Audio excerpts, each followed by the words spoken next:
I would like to acknowledge that my work takes place on the ancestral territory of many indigenous nations, including the Mississaugas of the Credit, the Anishinaabe, the Chippewa, the Haudenosaunee, and the Wendat peoples.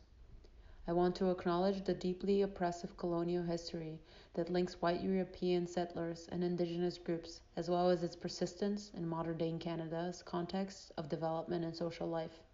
As an immigrant, I want to commit myself to learning the history of this land, supporting Indigenous claims to their rightful land, and working toward building and advocating for decolonial knowledge. Hello, my name is Kalina, and I'm an artist and curator based in Toronto. I am currently in the first year at OCADU University's Criticism and Curatorial Practice Masters of Fine Arts. Today, I will be showing you a multisensory translation of an artwork by Canadian painter Arthur Lismer titled My Wife, Sackville River, Nova Scotia. The painting is from 1918, and Arthur Lismer is part of the group of 7. The big idea around this version of the artwork is to make Canadian heritage art a little bit more accessible and impactful to a diverse range of communities, including those with accommodation needs and those whose learning can benefit from multi-experiential engagement. In order to create a tangible model that can be integrated successfully as an experience in a museum, I have appealed to 3 concepts. First, that of universal design, which is the idea that products and services should be constructed in a way that makes them usable by a wide range of people, regardless of their age, their background, or their disability. I also take cues from Howard Gardner's theory of multiple intelligences, which differentiates between human intelligence into specific modalities rather than defining it as a single general ability. I'm a particular fan of this theory, which was first proposed in 1983, as it really expands on the fact that people are different in interests, in genetics, and in experience, and it is often the case that they learn in different ways. Finally, in my research, I have considered different studies in multisensory perception in order to create a translation that is truly enriching and memorable, while avoiding sensory overload.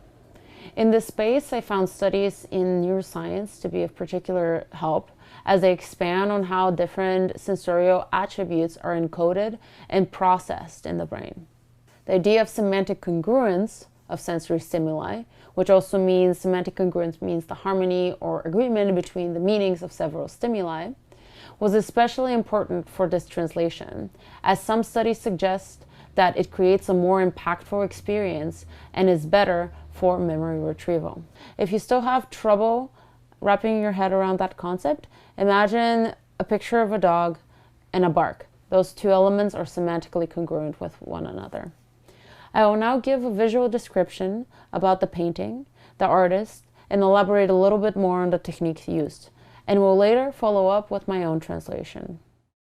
This painting is by Arthur Lismer, who was an English-Canadian artist. The title of the work is My Wife, Sackville River, Nova Scotia, and it was complete in 1918. The medium is oil on panel. The work measures about 18 inches or 22.7 centimeters in width and 12 inches or 30.6 centimeters in height. The painting is in the collection of the Art Gallery of Ontario in Toronto, Canada. We see a woman in the frame who is sitting on a rock and her profile is in view. From the title of the painting, we can deduce it is the painter's wife. She is slightly off-center to the right of the frame, your left. She is wearing a hat with a blue ribbon, a long sleeve pale blue coat, and a green skirt. On her lap, there appears to be pages. Whether she is reading something like a book or a letter, or whether she's writing something is not clear from the detail that the painting gives. Her hair is pulled back and her facial features are not made visible. Her body is facing toward the water, which is to the left of the frame, your right. Behind her, there are rocks, and in the background, not too far off, is the forest. On the bottom right corner of the painting, your left, the artist's signature and the year 1918 are written with thin black ink. Arthur Lismer was part of the group of 7, a collective of Canadian landscape painters from 1920 to 1933 who are accredited with the initiation of the first major Canadian national art movement. The group drew inspiration from the post-impressionist style, which emerged in the 1890s. This movement is characterized by a subjective approach to painting. Artists focused on evoking emotions rather than realistic depictions. And notable post-impressionists include Vincent van Gogh, Paul Gauguin, and Edvard Munch. As a result, My Wife Sackville River, Nova Scotia, is defined by painterly brushstrokes that communicate texture and a sense of depth. Lismer used the impasto technique, which entails paint being laid on a surface in very thick layers, usually thick enough that brush or painting knife strokes are visible. When dry, impasto provides a texture, allows the painting to appear as if it is coming out of the canvas. Lismer did not intend the painting to be a painfully realistic representation of the subject and its surroundings. The medium that was used, oil on panel, is slow to dry and therefore entails a flexibility that enables the artist to blend colors easily. By subtly blending these colors, Arthur Lismer was able to model forms and suggest light and shadow. For example, the trees and foliage in the background can only be identified as such from the context of this painting. Otherwise, they appear as vertical brushstrokes in different colors. In addition, Lismer utilized orange brushstrokes throughout his composition to emphasize light and depth. It is for this ethereal presence of color and form that My Wife Sackville River, Nova Scotia is able to evoke an emotional response in viewers.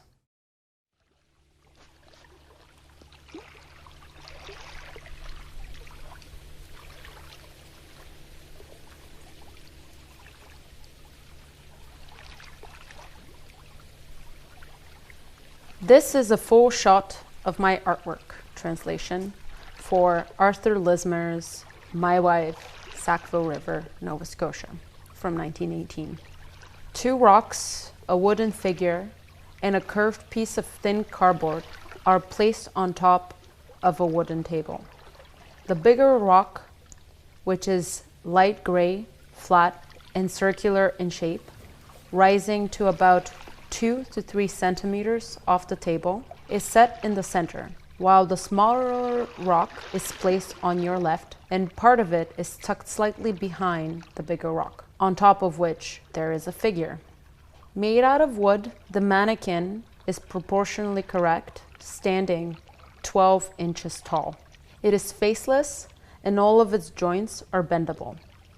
In my translation, the mannequin is sitting onto the rock, with one knee bent. In its arms, it is holding small pieces of cut-up paper. It is wearing a blue top coat and a forest green skirt made out of a cotton fabric. The clothing is fully covered by acrylic paint, and in some spaces,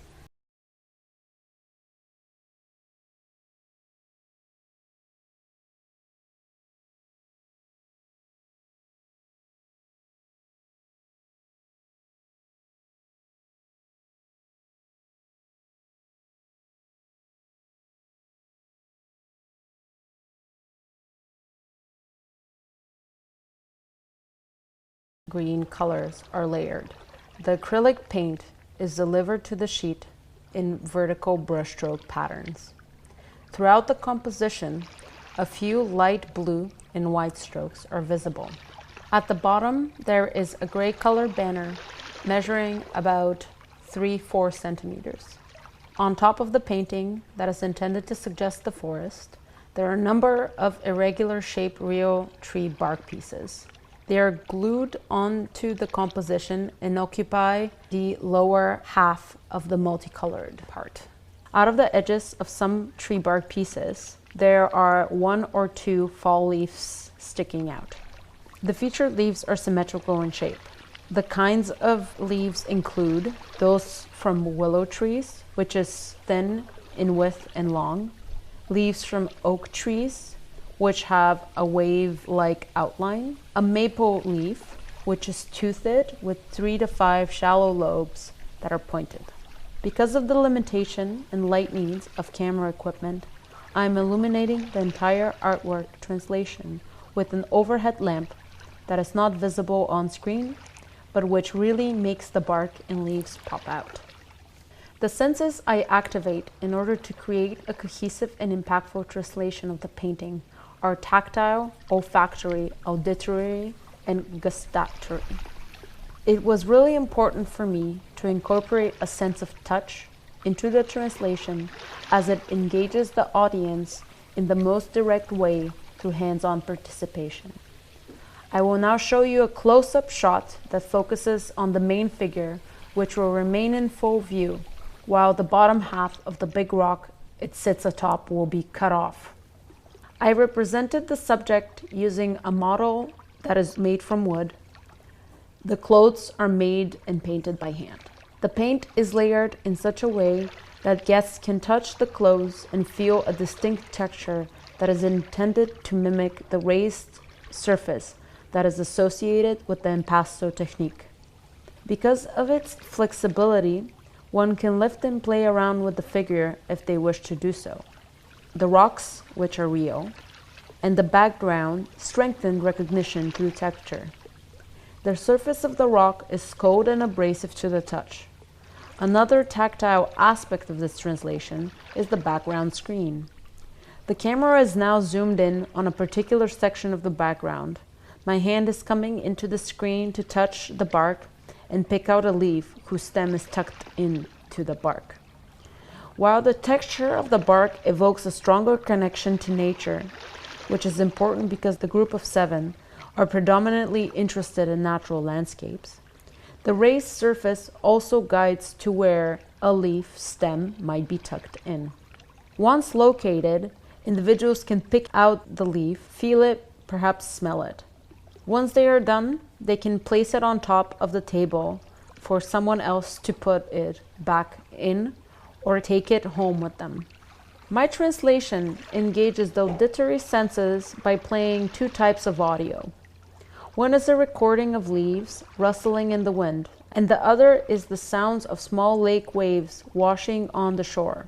This is one of my favorite components of the entire experience because it truly brings the environment I was trying to evoke to life. I paid particular attention to the potential of sound within multisensory experiences, and many of the studies I read concluded that memories of a particular object could be retrieved easier when they had previously been paired with semantically associated sounds. For research, this suggests that when audio and visual features are semantically congruent, they can bind together at an object level of multisensory processing. The olfactory and gustatory senses are intended to be activated through a participatory activity. I have provided a list of objects you can gather from the comfort of your own home: leaves, bark, and sandalwood, as well as a tea blend of the tree bark tea that will deliver both taste and aroma, because smell and taste sensation are tied through chemoreceptors. Messages about smell, therefore, and taste allows us to detect flavor. When compiling and connecting the sensory activations in my translation, I try to focus on exhibiting the sensation that would evoke the season of fall in a very straightforward and immersive way, without presenting contradictory stimuli and also while being mindful of personal boundaries. As I've stated before, I was very conscious of the semantic congruence of my translation.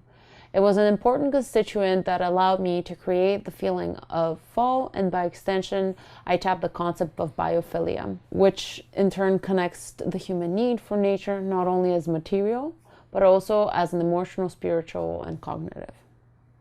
As you may have noticed, or as I will make apparent now, each sensory category establishes a different connection with nature. For tactile, this is the rock, the bark, and the leaves. For audio and taste, it is the entire composition. And for smell, I literally implore you to go outside on a hunt for three relatively easy to find objects, depending on your geographical position. I could have recommended a candle as an olfactory sensation for fall, for example, but in order to stay true to biophilia and its ideas, I chose a more hands-on approach that positions you as a subject in the natural landscape. By inserting these direct links to nature that engage the different senses, I hope that my translation can be associated with helping reduce stress, promoting self-discovery, and increasing outdoor activity, all of which are considered to be the benefits of biophilia.